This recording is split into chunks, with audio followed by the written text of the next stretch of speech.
capabilities individually. We're thinking, we're reading, we're getting outside our comfort zones, we're stopping, we're reflecting on what got us somewhere. And so when you try and take that and look at a team and how does a team build capability, we really got to say, okay, as a team, let's stop and let's pause and let's reflect, or let's read the same information at the same time. Let's get the same view on this. And then once we have the same view, we can operate in such a way that we can make improvements to get better.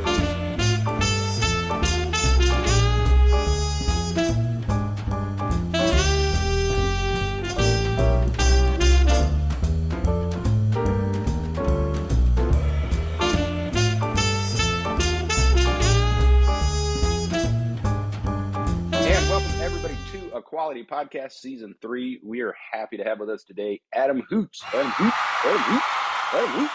Welcome to the podcast. Adam, tell everybody about yourself. Thanks, John. Adam Hoots here, Construction Egg Solutions, Greenville, South Carolina, the voice of the Lean Builder podcast. Here recently just dropped that. So been a builder for over 20 years, started at 17 as a plumber. I've had just about every position in a construction on a construction team, and just went out on my own. Super happy to be here. Met Jake, read Jake's book. Love what y'all are doing. I just told you a little bit ago, I went on a quality podcast binge a few Sundays ago and was dying to get on here. So I'm happy to be here with you guys. That is awesome. You're out doing this out on your own. Tell me a little bit about what message you're trying to get to the world.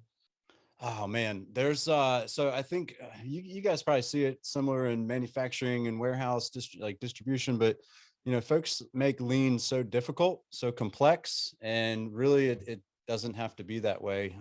When you look at it from a concept and strategy, it gets super hard to define.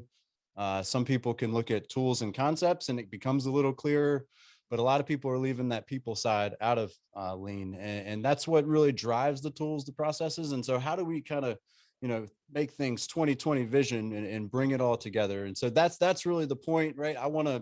I am helping people understand exactly what lean is, the theories and concepts, but then actually applying them and giving them some practical application. That's what it's about to me, and trying to drive the learning on a job and the team capabilities. See, I think that's awesome. And I like to use a metaphor that I think you'll appreciate. Lean business management is like football.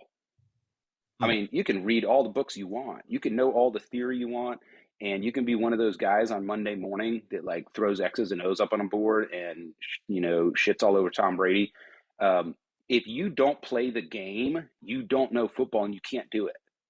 I mean, you can't read a book and go coach a football team, right? The learning happens through the doing.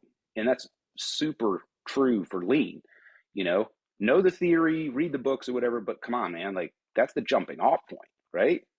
I love that analogy so much. I'll tell you, when you're up at the line, right, and now you like action is happening and people are moving and like foaming at the mouth to hit you and like knock you, and you got to like read the defense and is Omaha, right? Like red can't, like we're changing the play at the line and we're getting what we can. And I love the analogy. Plus like the whole scoreboard side of this and how do we encourage the right behaviors. Oh man, don't get me started, Mr. Thacker.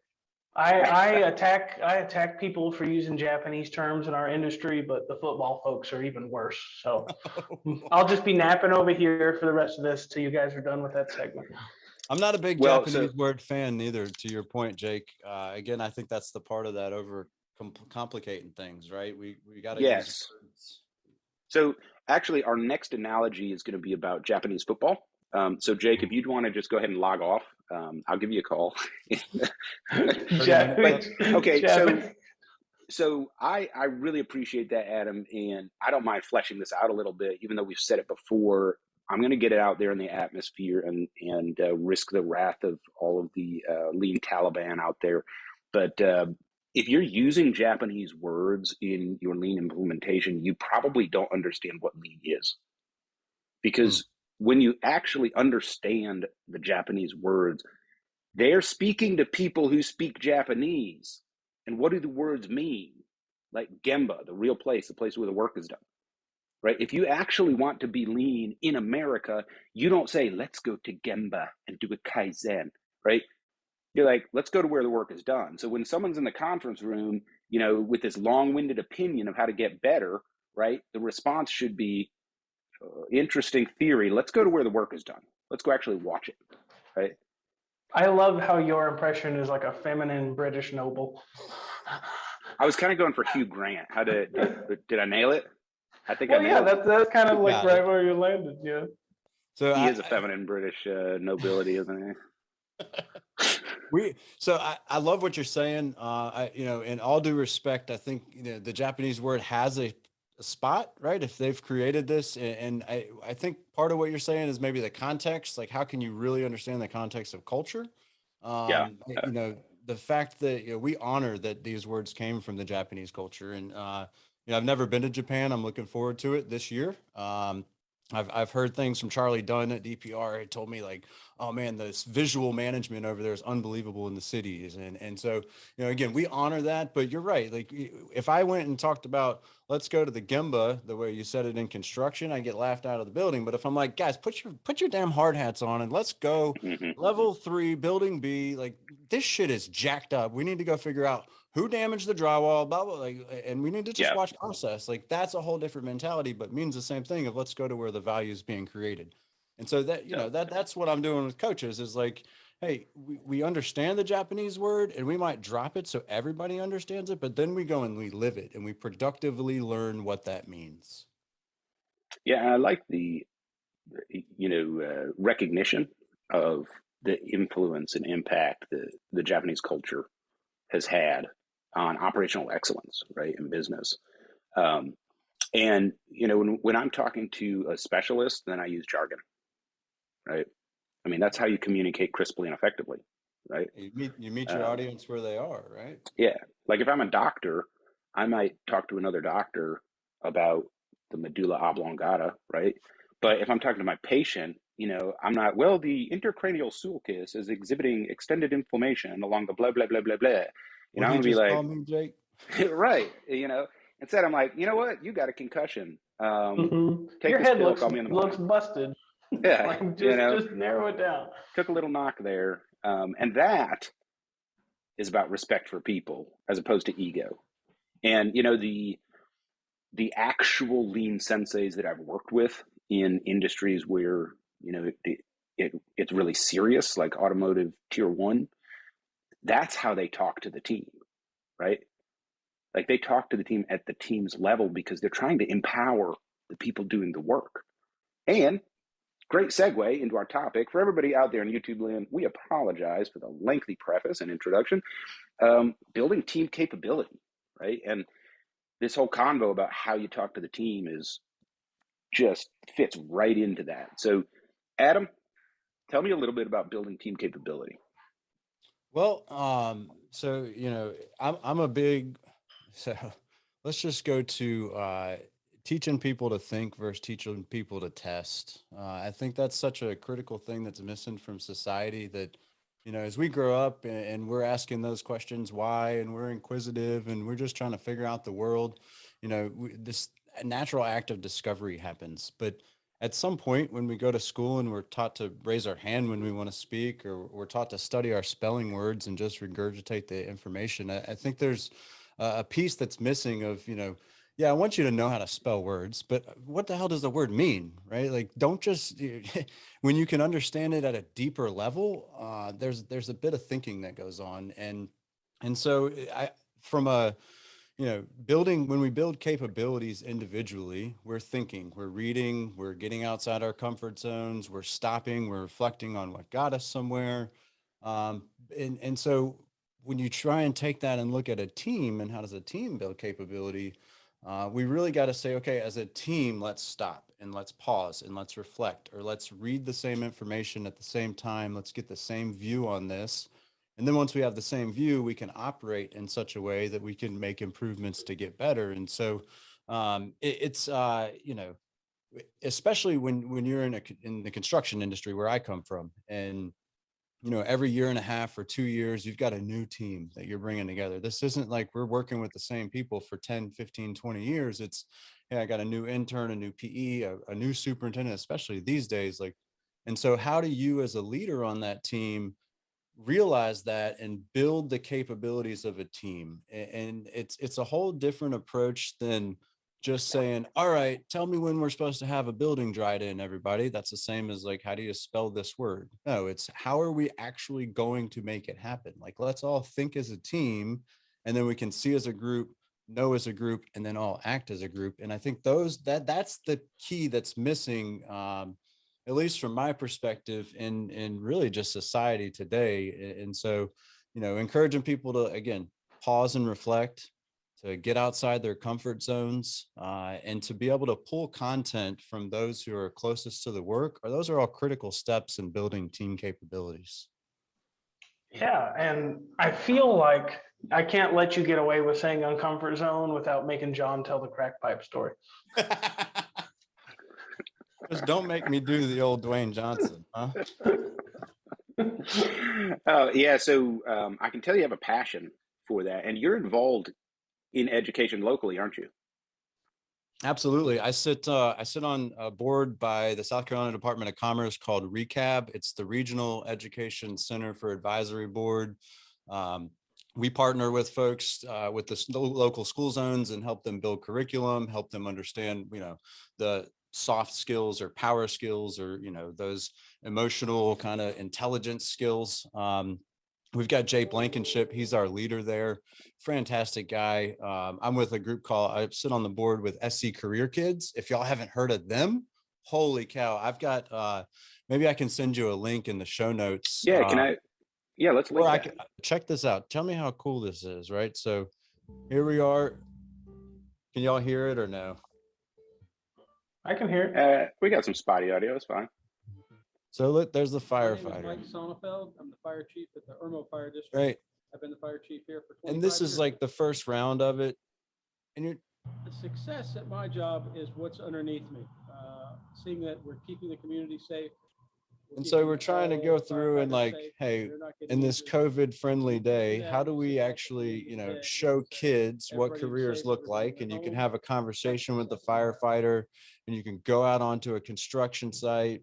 And, these are questions that kids can be relevant to. So we're getting local businesses to sponsor Career Kids. We're wanting to get this thing out to the different, the school system here in South Carolina. We're wanting folks to really take that extra step.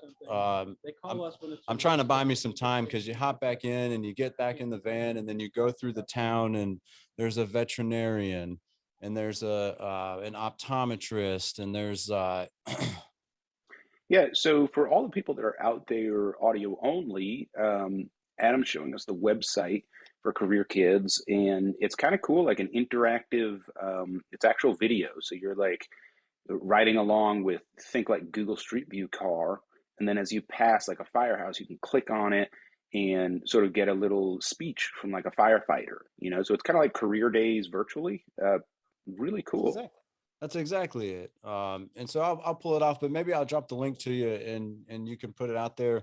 Again, you can actually take this, look at it on an Oculus, and you literally feel like you are right there with the firefighter. You're sitting in the excavator and digging. And so it's just, again, these are opportunities for kids to be like, oh, well, what is it like to be a firefighter? And then we've got all kinds of plans, where you can actually have an interactive conversation with the virtual firefighter. I mean, these are all real things that we're capable of now. And so just shout out to Emil, who's putting all this together, and Katie Wiggs, who, again, it's for the kids, right? We're trying to get them experiences. You got COVID, you can't bring them on site, and insurance and yada, yada, but we still got to teach these kids to think and to have visions and dreams. And, if they can see it and feel it through, an experience like this, then they're more apt to really understand it as they grow and start to decide their careers. Yeah, So I think Oh, go ahead. Nope, after you.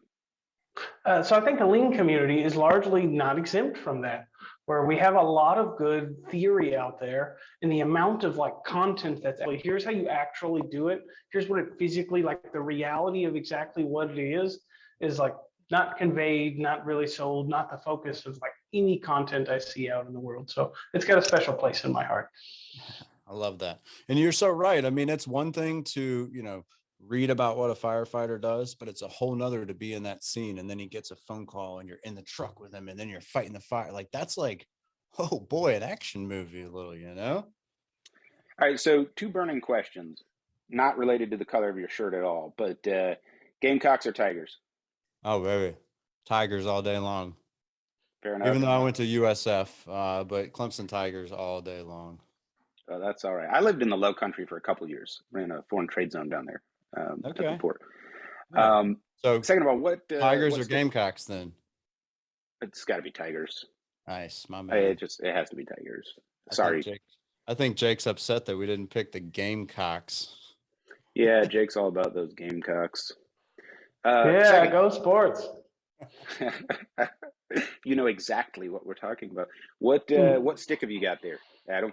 That's a Gurkha 15-year special. I thought you might pull it out. I've got a couple vices on the desk. I wasn't sure what you were going to go to, John. So All of them. I'm going to just be a mirror. Hey, amen, brother. I got the Perdomo. This is the 20th anniversary. Very nice. Sun-grown. So very nice. Jake just went to get his Philly. So we're talking about building team capability, and we touched on the importance of like how to think and education and all that. There's two ditches, right, on either side of the road, and one of them gets highlighted and I think appropriately chastised and made fun of and everything else all over the internet, which is basically destroying team capability through a top-down command and control punitive management structure, right? So we all know the good boss, bad boss memes and all of that stuff, and most of it is pretty simplistic, but makes an emotional point, right? Tell me about the ditch on the other side of the road.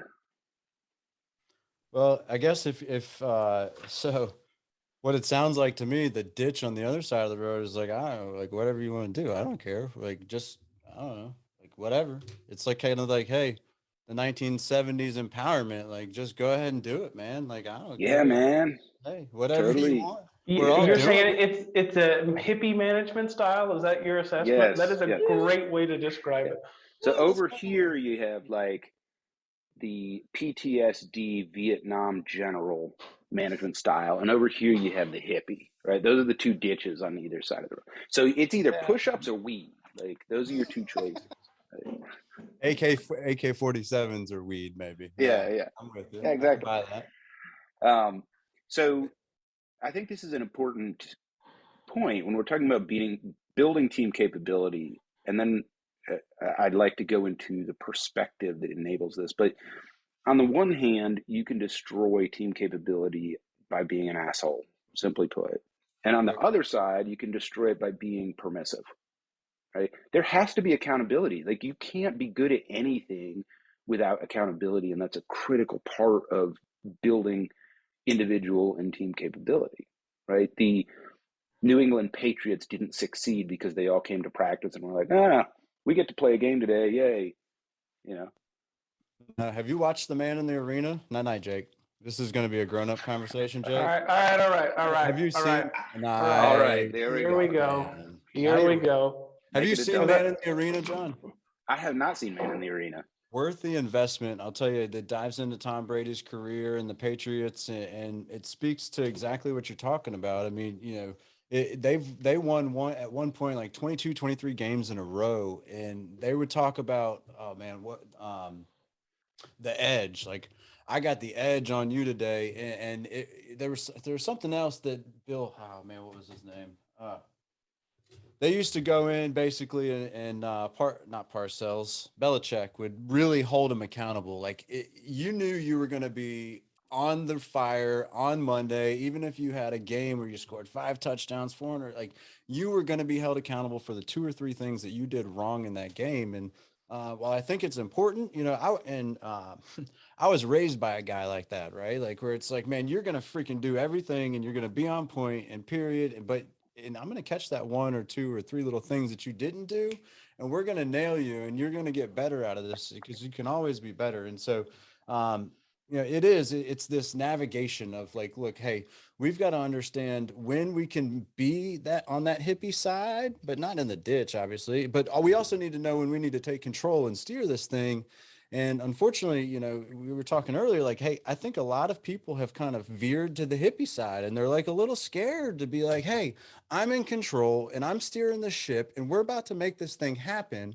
And I'm establishing these ditches and we're going to operate within these ditches and I'm going to pull you with me and I'm going to let you, maybe I might empower you until you start to get into that ditch. And then I'm going to come all the way to my ditch and I'm going to say, look, it's time to like tighten up because this ain't working. And so Yeah. if it's not working, we're not making money. We can't progress the schedule, quality suffers, safety suffers, somebody dies, mental health, et cetera. So I think it's important to know about the two ditches and be able to kind of operate in between those as we drive progress or operational excellence, as y'all refer to. For the audience that's audio only, I poured a glass of Crown so I could suffer through Denzel screaming at the football players in the rain, which is like the last 10 minutes of y'all's conversation. But Are you in the ditch over here on the hippie ditch? I think but Jake's to in the your ditch. point, about the ditches and the paradigm, I really loved an interaction yourself and I had on LinkedIn where I posted about the translation coach or whoever being accountable for what the outcomes were. And I saw somebody, they posted about etiquette, I think it was, and they said, I do the training, you sign off on the training, I leave and it goes to crap. I don't want to be left holding the bag. And so I commented, I want to hold that bag. And you were the first one to like it and interact with that.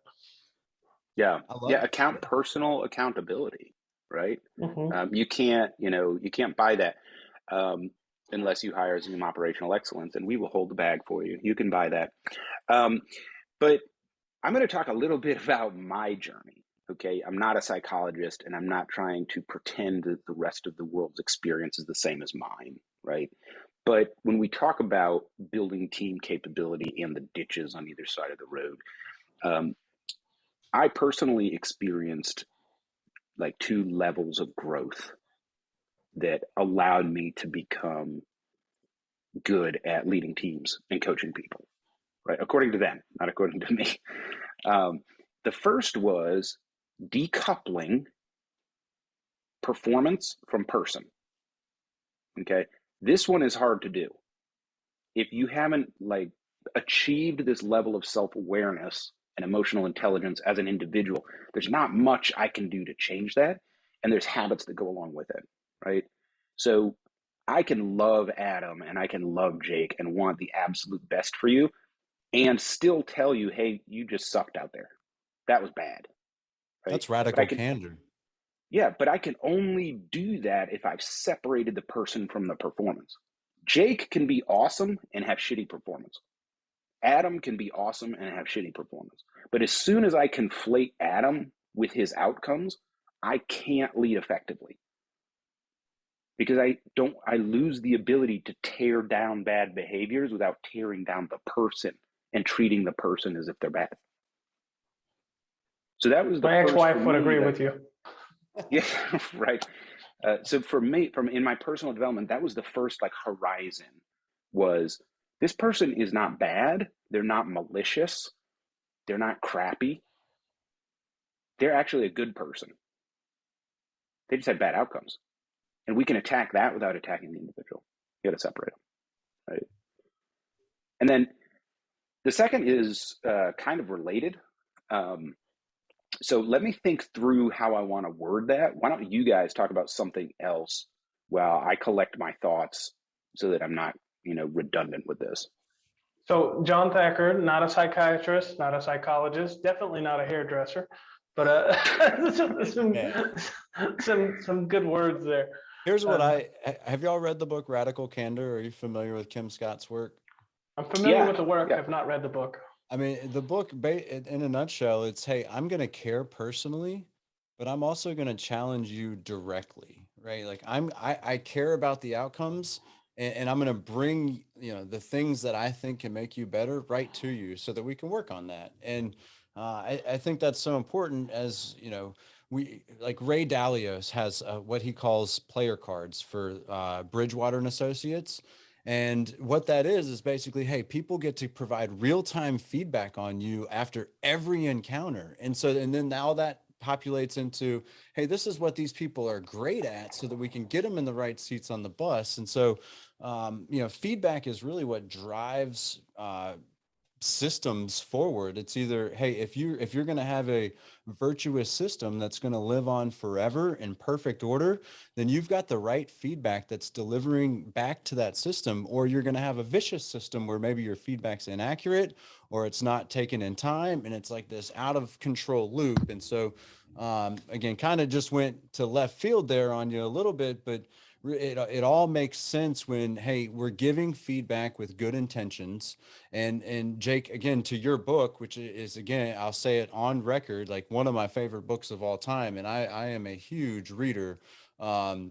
Chasing excellence, right? It's right there. And here, I was looking for it earlier because I wanted to put it on display, and shame on you for only having a white bind on it, because I couldn't find it. It took me 15 minutes. There's not anything written on the side of your book, Jake. Come on. Well, that is actually intentional, just so Well, we time can for a go through second it edition. together.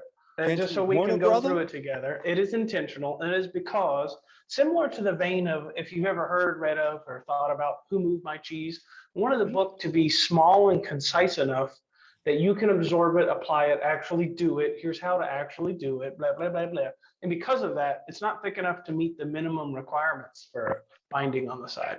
And I intend to leave it that way. I'm not going to put in like, here's a bio about Jason freaking life just to get something on the side.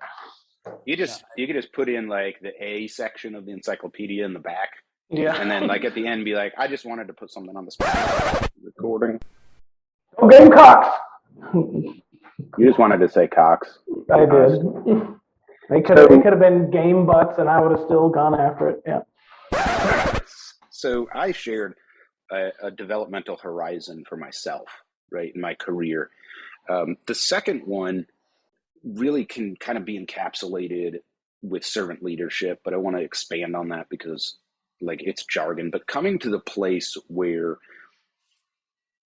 I didn't think less of myself, I thought about myself less, where my mission became, I want everybody in my sphere of influence to be the best version of themselves possible.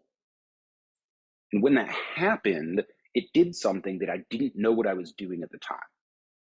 Right? Since then, I've been able to learn, right? What I was doing was creating trust. And when you have a team that trusts you as a leader, that knows, you know what, John actually likes me. Or maybe John doesn't like me, but he loves me. He cares about me, right? We're never going to have a beer together, but he wants me to win, right? In that environment, I can provide that feedback. I can provide harsh feedback. You ever seen Coach K? He's on the sideline screaming at his guys, like he is right up in their grill, and there's like a spit landing on them. And he's like, and then they come back later and they're like, man, I love that guy. I'd die for that guy. But that's because of the context. He can communicate so much more clearly and effectively. Is that why Adam told me to shut the fuck up right before we clicked record? Jake, would you shut the fuck up, Jake?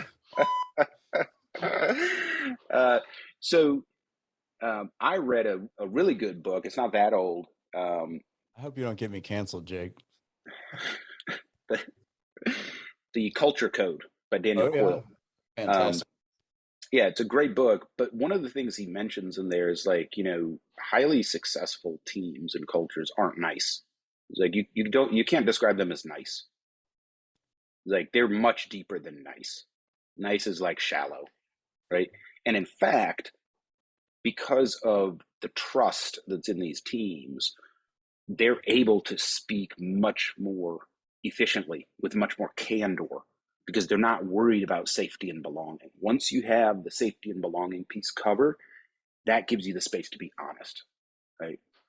So this is kind of you telling us, hey, this is one of your star powers. Like this is one of your impacts that you're able to make is to build trust among teams. Am I hearing that right?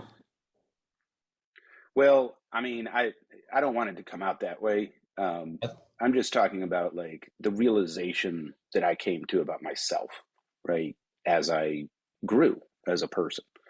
And those were two horizons that were holding me back from being So how excellent. did I say it any different than what you said? Because I think that's important for you to own that impact is, and I'm starting to think that Miss Jen Lacey put you guys up to something because FYI, I hate the word culture. And so I feel like there's something brewing here that Jay kind of did some research. Culture is like, and believe it or not, the Lean Construction blog reached out to myself, Jen Lacey, and Jesse Hernandez to write a blog on culture. And so I've been blogging on it, and I still hate the word culture. It makes me like want to just like throw up, like the vomit. Like, oh my God. And you talk about trust, and that's a really hard thing to talk about. And so here's how our culture blog starts. And I'm probably going to blow it and they're probably going to kill me. They just released it a couple weeks ago, but it starts with love, care, compassion, and people. Those are 4 words you rarely hear about in a construction blog.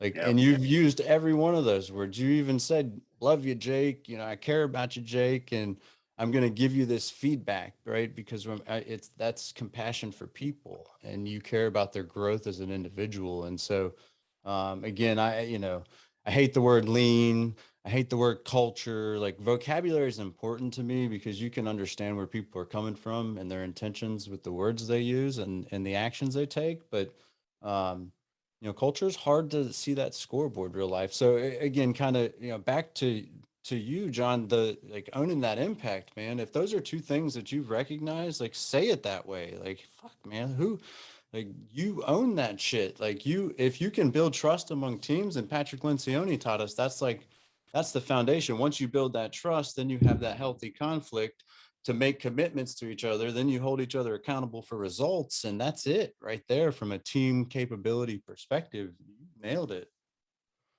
I got a really cool story Bring it, baby. about that.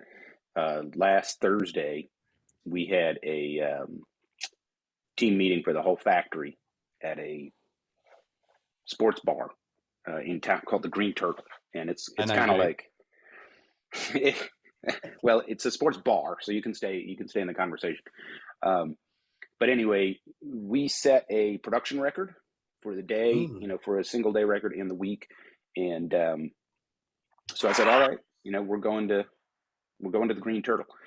Yeah, it's like a B-dubs. It's not super fancy, but it's on the company card, right? We had 100% participation. 100%. Every single employee of the factory, every single one came, including the driver who just got off 12 hours on the road, and Mario, who works 2 jobs, starts his night job at 10 p.m., gets off at 6:30 a.m., drives straight to the factory and works till 3:30 p.m. He went home at 3:30, went to sleep, came back at 8:30 to have a beer with us.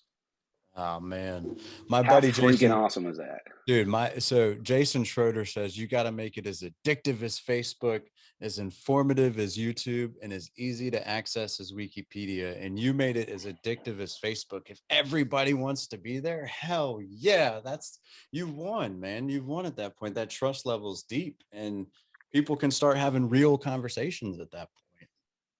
Yeah, and we're having real me, conversations over beer, right? It's hard to be fake after a couple beers, right? And so we're having crab dip because it's Maryland, and Natty Boh because it's Maryland, and and the driver stands up and he's like, "Hey guys, I got something for all of you. I was at so and so, a customer I'm not going to name, and so said that since you guys started producing their product, it's the best they've ever seen. Keep up the good work." Right? And he got to share that like with the whole team. Nobody told him to do that, right? But that's the like synergistic culture. That's what comes out when you actually care about people. When you actually care about people and you're dedicated to, hey, you're going to be the best version of yourself. We're a team, right? Well, I'll tell you, let me run you through an instance in the construction world that happens almost on a daily basis, right? A superintendent will go and walk a project site and you see like there's trash everywhere. If you've ever seen a construction site, there's water bottles or dip spit or cardboard or plastic. And the superintendent will walk the damn job and they're like, pick up that, pick up that, pick up that. Versus the superintendents that I've worked with and have like brought me up, yeah, they got trash bags in their like jacket pockets and their vest pockets, and they're walking through like, hey, give me that bottle, give me that bottle. And when people start seeing leadership take that ownership level, that is like, if you're going to throw this stuff here, I'm going to find out who's doing it and get rid of that bad apple. But I'm also going to take accountability for my stuff and I'm going to pick it up and clean it up. And so that's like, you want to build trust, especially from a construction standpoint. Go out there and work in the front lines, go put them bolts in those holes, go do some of that work and go understand, not just from observation, but actual physical activity. And then you really, really get a feel for what that feels like. And that respect level goes both ways. You respect the worker, worker respects you as well. Well, for people that are more engineering minded or understand math, it can be hard at times to come to terms with humans, specifically a group of humans. They're the only system like observed to be capable of being greater than the sum of their parts. So people like to work with the rest of their life as a mathematical function of how I get X, Y, Z. But humans, there's this other factor to bring into, and that if I'm more human and engaged, I can make this a seductive experience to get all the outcomes I want, and then a little special something extra. It's all about the environment, right, Jake? Like, hey, are you not entertained? Like that's like, it's not difficult. Create a little competition. You can create competition out of anything. I wonder if like somebody wrote about that at some point. I don't know. I wonder if they did. Might be a section in there on that. You see, I just want to publicly recognize my grumpy bear over here. That's again, that's Jen Lacey. So I thought that's where we were going. We were getting ready to go from Jake's book to Jen Lacey's bear to the EBFC show signed water bottle, the one of one collection, non-NFT. We'll cut that segment from the recording because we don't want to advertise other people's stuff on our show. This is our experience, and you need to focus on me. How dare you? That's what it's all about, baby. No Felipe, focus on well, okay. So when we're recording this, we have recorded with Felipe. He has not aired yet, but he's coming out. It was an awesome combo. We got to have him back. I love what Jake's doing with Felipe, because Felipe is he believes this shit really, really deep in his heart, and he goes to bat for it. And Jake, you're kind of like a little I've learned you, yeah. So I throw like fire emojis on your stuff now, like let that motherfucker burn, baby, and like and to see you and Felipe going at it, again, I don't know what kind of trust level is built there. I'm sure there's trust there, but to see that healthy conflict, I think is so good for what we're pushing from a lean perspective, because again, my biggest resistors are now my biggest fans, and my best friend in the world, Mike Jones. When we were 15 years old, we freaking fist fought on the basketball court. Like, I'm talking Mike Jones, 281-330-8000. Hit Mike Jones up on the low because Mike Jones. Yeah, man. He's passed away now. All love to Mike Jones. Awesome, amazing dude. But he just, again, my biggest resistors have been my biggest fans, because hey, if you have a different opinion than me, bring it, baby. I want to learn where you're coming from so I can prove that you're wrong or I'm wrong, and let's learn and move forward, right? I've got to share a John Thacker Supreme story, because this biggest resistors come in your biggest fans kind of hits close.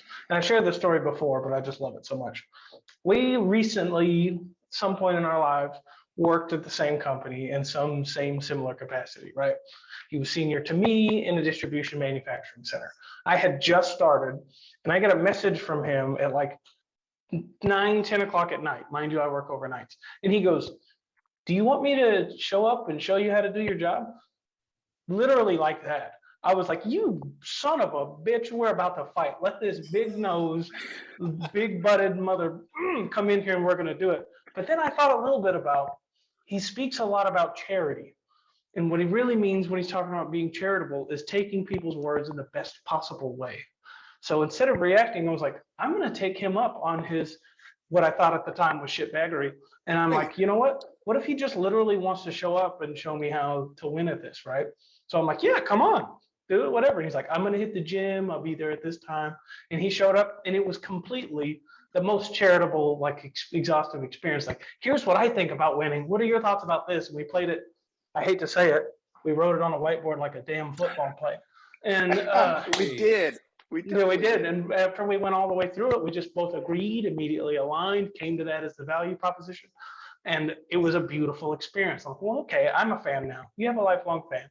That's the same approach. I love that example, man. There's some instigators on LinkedIn, like a Davey Thompson. I don't know if y'all are familiar with his bullshido approach. Like me and him. I have negative opinions on bullshido, and when I called him out on it, he called me on a video call and he said, "You know what? You're right. When I say bullshido, it's taken as." And I thought, dude, for a guy to call me from England, old man, hit every stereotype possible and go, "Yeah, you're right." He called me bullshido, and we went back and forth for 2 or 3 messages, and I was like, stop being a troll, like, call me, let's go. And he did, and we're like, man, I'm like the best of friends with that dude now. And then here's something really crazy for you, because there's a guy named Shahrukh who goes around doing the same thing. Like we know exactly who he is. No, don't bring that guy up. I'm bringing that guy up, and you know what? I'm bringing his buddy Prasad up, because I have invested probably, I don't know, 4 or 6 hours, somewhere in there, of time talking, like letting them sell me on this HMLV and this scheduling. And I'm going to tell you right now, there's something there. I can't quite pin my finger on it. He's offered to help me with a millwork shop or a manufacturing location, because everything construction is manufactured at one point or another. And so I'm taking him up on it, and I'm learning about his, this scheduling. They call it finite capacity resource scheduling. There's CPM scheduling. Construction's talking about tact planning and scheduling and construct. I'm trying to find what is that best way of doing things, because quite honestly, I know that, there is a science behind what I do, and I want to find that perfect way, at least in my lifetime, and give somebody something to build on in the future. So yeah, I'm like, bring it, Shahrukh, bring it, Prasad. I want to learn with y'all. And it sounds like y'all have had some battles as well. But again, those are the type of things when, hey, I start feeling uncomfortable, this dude's calling me out. Like, okay, he's got to have something. And if he doesn't, let's meet once and I'll determine that. So anyway, like, bring it on. And that's what we're trying to do with the Lean Builder podcast, right? Like, so many construction workers are like, "What's the fucking lean shit again? Like, are you kidding me? Lean, last planner. Oh yeah, we're pull planning." Like, that's when you say lean in construction, people think pull planning. And that's not it, which is basically value stream mapping of it's our immediately project. equated with a tool and a basic process. Immediately. And it's terrible. But so, yeah, anyway, bring it. Like, if you don't, if you don't believe, if you don't think there's something there, like, hey, let's go to the line, right? And let's call the play, call the audible, see what you're going to do, see what I'll do. And we're going to just advance the ball. Well, see, on our next episode, we're having Felipe on to read the audio book of the dictionary. And I would still listen to that whole show. So building team capability, we talked about the ditch on either side of the road. And then we talked about the reasons the ditches exist, right? And one of them has to do with like emotional intelligence horizon and where the leader is in their development. And then the other really obvious, challenge is, of course, the systems in place that the company has in place. And everything is the result of systems, right? So when you talk about building team capability, do you have an example of a time when you were hindered from building your team's capability precisely because of the way the company ran their business? Yeah, I have a ton of examples of that. I'll tell you, the first time I implemented the last planner system was awful, right? I was working for 100-year-old organization, and I was told, look, are you guys familiar with last planner system or pool planning and construction? Yeah, we're generally familiar. I do like that the 100-year-old company was probably around when the first planner was created. When they were chiseling it into stone. They're a fantastic company, and they're, number 4 or 5 on ENR's top 400, and they got things. My dad still works for them. So I've got a vested interest. I still got a pension plan with them. Don't worry, lawyers don't listen to our show. Go ahead, continue. Well, I got a lot of love for the company, but point being, like, hey, they said, hey, you're going to go and you're going to implement the last planner system and you're going to do lean on this job. And I'm like, oh, sweet, man. I just got done with my kidney transplant. I'm talking about lean, like value, and I understand what's going on. I'm like, yeah, I'm empowered and I'm like authority. And so I go out there with a bunch of old construction workers and I'm like, I need you to put this on that Post-it. And it's that Post-it's not done right. It's not done with like duration and manpower and activity and what you need before and after, and we got to put them in order, and you can't have that long, blah, and like just barking orders. And man, such the wrong approach, and it failed miserably because the trades knew what they were doing. And so I'll never forget, there was a one day, it was cold as crap, and we're out there in like December and we're pool planning, and I get so fed up and I pull the old school superintendent. I take my hard hat off and I toss that thing across the room. And I'm like, this is bullshit, guys. Like, you're saying it's his problem. Like, the plumber was saying it was the framer's problem. The framer was saying it was the plumber's problem on level 5, building D. And I was like, fuck these Post-it notes. Like, let's go to the field. Let's figure out who's the problem here. And we get up there, and on this side of the floor, it was the framer that hadn't framed the wall that the plumbing had to go in. And on this side of the floor, the plumber had the shower in such a way that he couldn't frame the wall. And so it's like, yeah, they were both waiting on each other. But until we went to the Gemba, as we said earlier, right, the place where value is created, and realized that, hey, yeah, it was like this situation, but it was just on different ends of the floor. That was the point of failure for me. And so as we build capabilities, it's like, okay, well, maybe we don't need a full floor. Maybe we divide that floor in half, or maybe we do today's meeting here in the trailer and look at the Post-it notes, and then tomorrow's meeting in the field and look at the work, right? Because those things are supposed to correlate. Or maybe we take the damn Post-it notes into the field on the floor. Like, that's if you go walk a construction site, there are zero visual management in a construction site. Like, why are we in a trailer putting together? Like, why don't we just take the damn board out into the field, like where we're putting in drywall and hanging all kinds of stuff out there? Like, I'm talking zero. Like, go walk any construction site. There is no visual management whatsoever. It's the absolute craziest thing I've ever seen in my life. And so when we can establish that flow and then visualize it and learn on a daily basis, we win. We develop team capabilities. Yeah, Jake, isn't it terrible when people try to run an operation from inside a trailer? Sorry, that was an inside joke, Adam. Yeah. If it's any consolation, I did the exact same thing, except my story is worse because I had a sensei, I had a teacher, and they let me do it. And then afterwards, they were like, "It's the only way to learn. You got to fuck up the first one." I'm like, "Well, thanks." You know. But Interesting approach, though. like, he wasn't wrong, you know. Like, I learned so much from falling on my face right there that I wouldn't have if he had, you know, told me what to do. Man, you got me wondering if I'm misguiding some people for not letting them fail enough, you know? Yeah, if it's not critical It's to tough. the business, like no one's going to lose a finger, like let them fail and then steer them on what It's they can do tough. better next time. There's just so much to fail on in our industry. I mean, and when you start talking about mental health and things like that, that's real in construction, man. And, you know, Yeah. suicide's a very, very rough issue in our business. And so how much do you really let them fail? And, you know, I guess it really weighs on your emotional intelligence. Like, how well can you read that situation? Yeah. Yeah. Well, I was in, I mean, I can't really say construction. I used to set and rec forms for what do you have, like GC sub. So like the sub. Concrete. You're you're a trade partner of a concrete Yeah. contractor, yeah? Oh, Like it was setting awesome. forms and pouring concrete and then wrecking them? I wouldn't do the pour. I'd just set and rec. Oh, dude, that's construction all day long. That's a skilled trade. It's hard to think in the negative abstract to figure out, you know, how big does my wall have to be? Did you Yeah. tie any rebar or just Yeah. formwork? Yeah, we did rebar and what do you call it, grid or whatever. Yeah, the wire mesh. Yeah. And then there Wire was one fabric. product that was like steel cables, and like you put them in and tighten them or whatever. Post tension. Yeah. Post tension concrete. Oh yeah. But you know, the most challenging was actually float walls. So like, you know, this was down south and they have a lot of that facing, like the fake brick, and Yep. you got to like float styrofoam in there. That's the Make width it of the brick, and yeah, and make it look good, baby. It's a little bit of yeah, an architectural touch to it. Yeah. yeah, a little bit.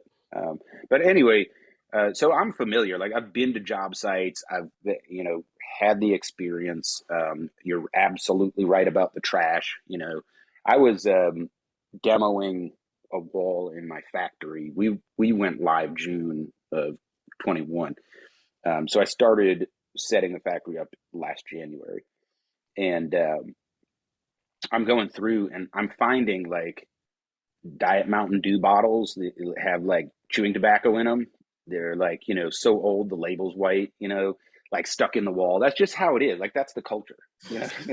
Let me tell you about me and Mr. James McCadden and Sam Mattern as well. We walked through the attics of a building in Clemson, picking out piss bottles from the attic. And I'm talking about we had 4 foot of space and we're grabbing like trusses and eaten up with like insulation, and we're just grabbing piss bottle after piss bottle, and that one didn't have the cap on, and you just keep on going. And there's 4 attics and it's 98 degrees. Like, oh my gosh, like I cannot wait to remind them of that story. That you just brought back something really, really personal to me. I imagine you were pissed off. Oh man, I was on and off. You wouldn't even. Hey, John, don't roll your eyes. It took me everything after you said you were a sub in the cement industry to go, I was a dom in the same company. That was you? I couldn't tell under the latex. That boss is such a pain in the I hope I'm not in the middle of this meme game. It's okay to be a pain in the ass if you got paid to be a pain in the ass. So person versus performance, servant leadership, systems, the systems in place, like do they allow you to win? But if we're talking about building, team capability and having that be like a core part of how we do business, right? Obviously, there's the human element that we've talked a lot about, the emotional intelligence, the psychology, the most important part of Deming's work. Jake, I know you have thoughts. But Jake, bring it home for us, right? When we talk about building team capability, the top things on your mind that you've seen that work and don't work, like things to avoid or things to chase after, what's your experience? You have to set real crisp can do and won't do's within your business. This is just pick 3 things that are just absolutely you have to do, 3 things you absolutely can't do. Have this conversation and be flexible about everything that's not in those can and can't do's. If it's not in those lists, you literally do not care about it. Do not spend time, do not spend energy. Fight yourself to not even bring it up to an individual. And the things that do matter, you need to hold as personally true as you do any other value you hold in your life as a leader. So you go out there and it matters to you that much and you operate with that level of conviction and decision making, you'll find it's very easy to come to that line between the roads of the hippie management versus the, what did you say, PTSD and Vietnam guy? Hey Jake, who establishes those things for you? Well, usually you would want to make it it depends on your environment. So let me back up one step in there, because if you have a large team, it's a different chore than if you're in a small group, like you have a group of 10, right? Then it's pretty straightforward, but you want to set them absolutely yourself if you're the leader in charge. And then you want to have an open meeting where they're discussed, dissented upon, and adjusted to meet the needs of the team. So that's essentially what you want to shoot for. Don't be afraid of a little command and control is what I hear you saying. Correct. There is a line that is both ways. I mean, if you're here to transform something, right, that's essentially your job, well, it's almost predicated that you know what you're talking about, right? Or have some more insight than the people who don't, or else you wouldn't be in that role. Now, it's not to build yourself up as some egoist or like, I'm the transformation master, come to my trailer and change. No, that's not the way this bad boy is going to go. But there is a balance. You can't be full hippie, can't be full. I hate saying PTSD guy. What can we call the other end of it? Asshole. Hitler. Well, that's what, And John we did. Shook said there's 3 types of leaders, right? He said, and that's kind of where I got a little bit of this stuff from. It's, the dictator mentality approach. And then there's the 1970s empowerment approach. And then there's the right of the middle where, hey, I'm going to meet you where you are. And I know you don't like that, Jake, sorry, but I am going to meet you where you are. And I'm going to bring you to where I am, because if I'm not optimizing, not just the whole from a process perspective, but also from like a capability perspective, like what good is it if there's an Elon Musk that's fucking flying to Mars already, but all of us are stuck here on Earth? Like, hey, Elon, how do we optimize everybody flying to Mars? And then maybe we can get to Pluto. Like, if we would all work together in such a way that we're not just optimizing the whole of a process, but optimizing the whole of society. And man, we could cure cancer. We could cure these things. We could really honestly make some serious impact in humanity if we would, like, without the like world peace and all, like, we're going to work together. Like, yeah, you see my grumpy bear. But we do need to optimize the whole. And how do we do that such that we benefit humanity? And if we can't all make it to Mars, I have a list. I have some thoughts. I got a list. Can you guys read that list right there? I hope not. No, it's tiny. I can't. Okay, we have got to wrap it up. Adam, fantastic conversation. Love to have you back on. But it is time to wrap this episode. So how can folks get a hold of you? Oh man, LinkedIn, constructionachesolutions.com, holler at Jake, holler at John. Just find me. I'm pretty easy to find. I don't shy away from a conversation. I love learning. I love getting better. And if that's what you're about, bring it, especially if you have a different opinion. Ladies and gentlemen, Adam Hoots, thank you so much for coming on. To everybody out there in YouTube land. Goodbye, everybody. Hey.